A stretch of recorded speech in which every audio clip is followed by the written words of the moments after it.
Now, the usual impression, again, just like the crossing of the sea, Ala Cecil B. DeMille has kind of dominated that episode, here the giving of the law. Yeah. Now, was that in all of them? Was this original to it? What do you think? Nope. Big debate, actually, 50 years ago, because some German scholars said, you have a history of salvation, of the Exodus on the one hand, and then the giving of the law is something else.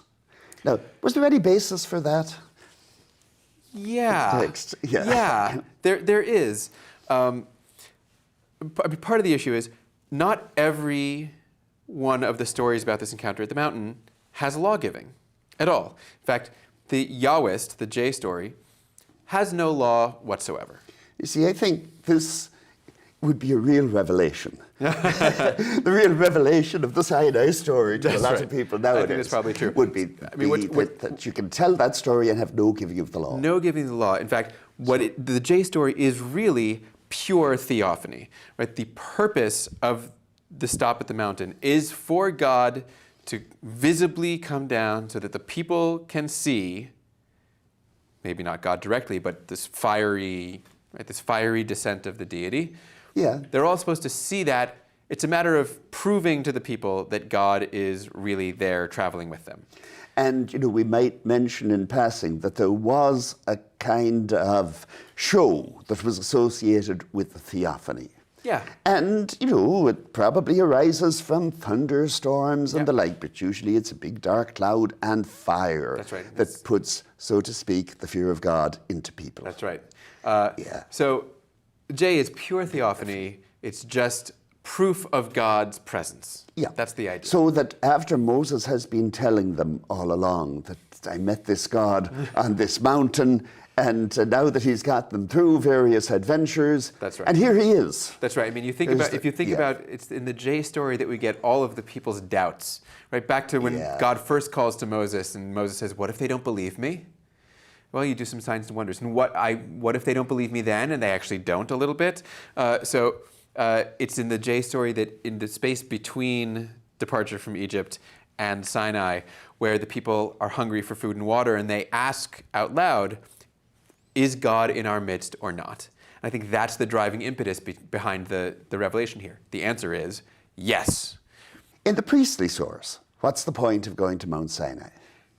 In the priestly story, which is, in terms of revelation, far briefer, but in terms of what happens thereafter, far more extensive. I mean, it's really quite brief, I think. It's quite brief, right? They come, God, again, descends in a cloud.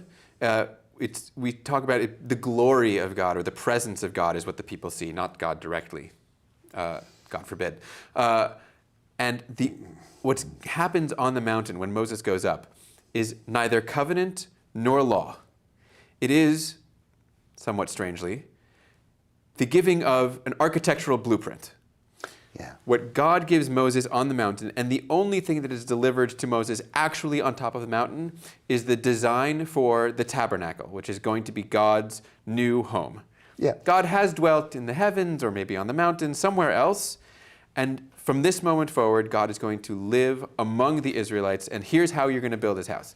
And all of the laws in the priestly source are given from inside the tabernacle, that is, down on the ground, on the foot of the mountain. The mountain exists only for the giving of the blueprint. Yeah, and that, of course, is what most concerned the priests. Of course. So that's what they get. That's so right. Where did we get this idea that there was a law given so on Mount Sinai? The bulk of what we think of classically, traditionally, as the story of Sinai comes from the E source, who ironically don't think the mountain is called Sinai at all. They think it's called Horeb.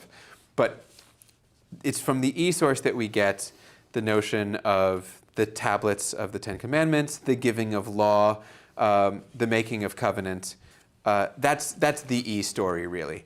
I think that one of the key differentiators, when we come across Exodus 19, for people who are looking for a clue as to how we distinguish the J and the E stories for instance, is the question of how the people relate to the mountain.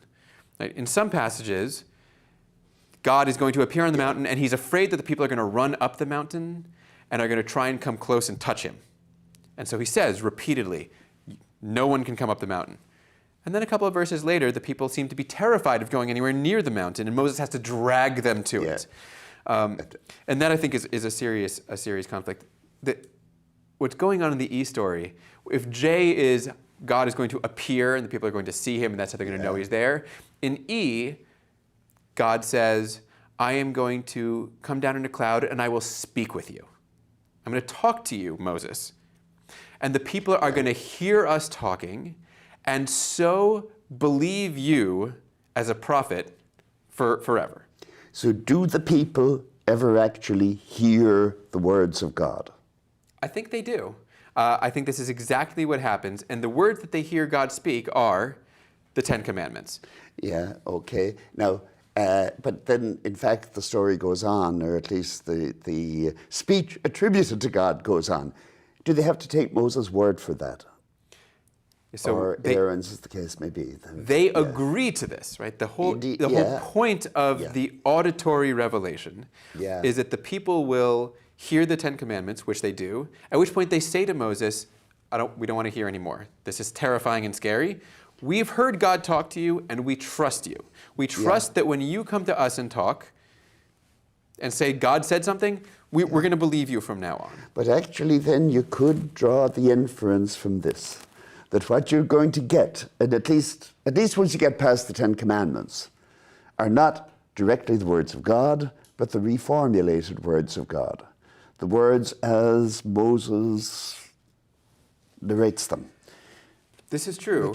This is true. That is, the law proper, the laws of Exodus 21 to 23, all of the laws of Leviticus, all of the laws of Deuteronomy, the people in the story, the Israelites, only hear them mediated through Moses.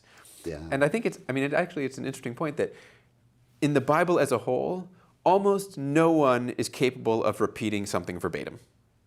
Right? Yeah. This is something that happens in the Bible. It goes all the way back to Genesis 1 or Genesis 2 and 3, right, where the snake asks Eve, "So what did God say about the fruit?" And she sort of repeats what God said, but it's not. It's not quite what he said. And so that inability of people to actually accurately reproduce what they hear is an interesting point, I think, in relationship to the and of course then you get a whole new shot at it in Deuteronomy. Right.